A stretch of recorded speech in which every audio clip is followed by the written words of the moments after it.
Good morning, class 8th. We were reading chapter 5, Combustion and Flame.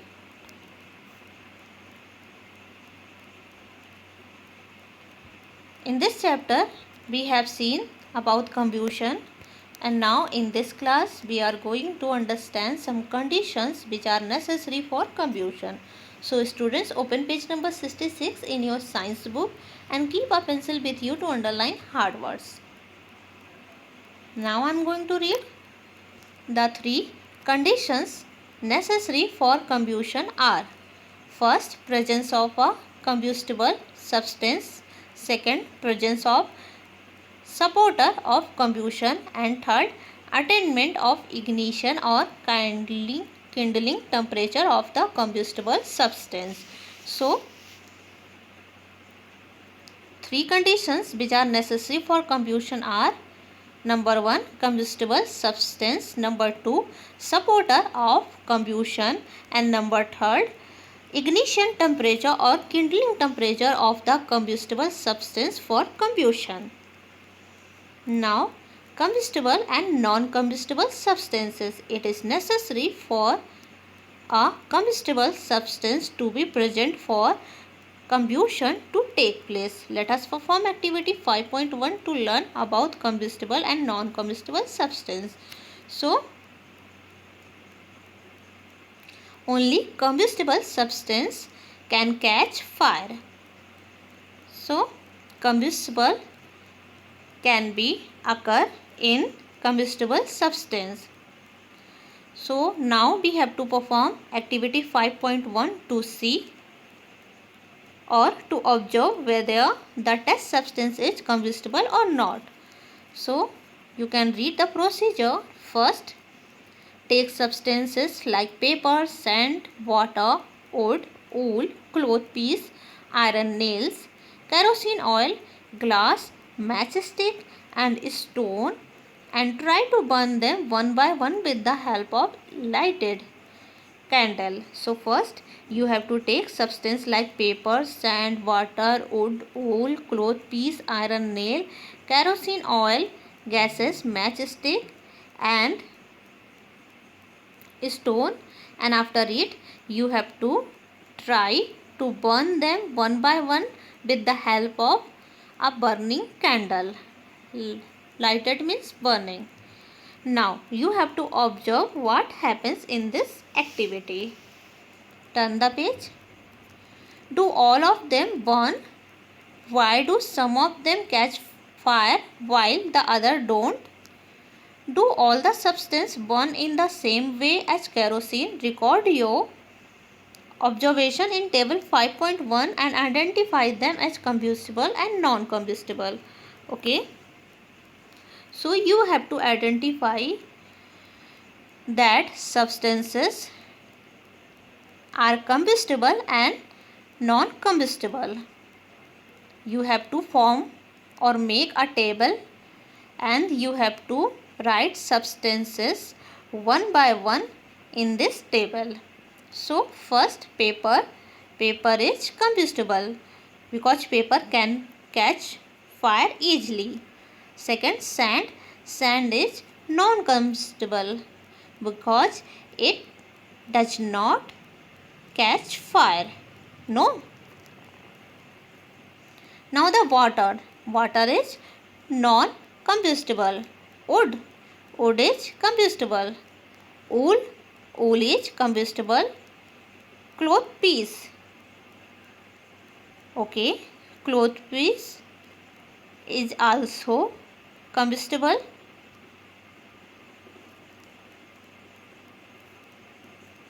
Now, iron nail. Iron nail is non-combustible. Kerosene oil, definitely it is combustible substance like petrol, diesel. You all know petroleum products. Now glass. Glass is non-combustible. I think so. Matchstick. Matchstick is combustible. Stone is non-combustible. Not all the substances are combustible. Okay, not all the substances are combustible. Even those which burn differ in their ignition temperature. That's why some caught fire easily while others took time to catch fire or did not burn at all. So, substances have different ignition temperature, but some substance catches fire, some substances catch fire easily, some substances take time to burn, and some substance do not burn at all, sorry to say. Caution means precaution. Do this activity under the supervision of your teacher. From the above activity, you have observed that all substances cannot be burned. For example, water, sand, iron, nail, stone, glass, etc. do not catch fire on heating in air. Such substances are called non-combustible substances. Water and sand are used to extinguish fire. Okay, so we have seen that some substances like water, sand, iron, nail, stones, glass, etc. do not catch fire on heating in the presence of air. So, such substances are called non-combustible substances, and we use water and sand to prevent fire.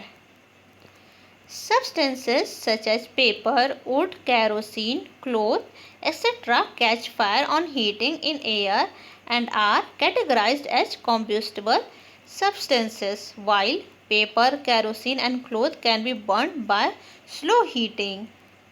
Wood requires strong heating for burning. A thin sheet of paper can be burnt easily, whereas a thick cardboard sheet requires strong prolonged heating for burning. Here you have to underline prolonged.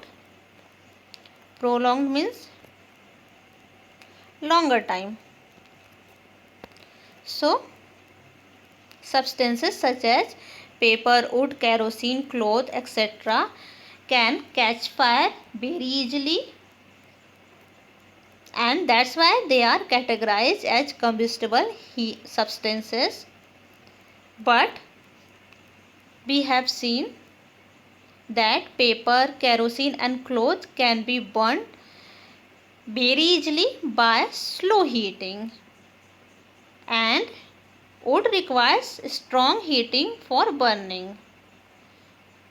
A thin sheet of paper can be burnt easily, whereas a thick cardboard sheet requires strong longer time for heating or for burning. So students, that's all for today. In the next class we will see presence of supporter or combustion. So thank you class.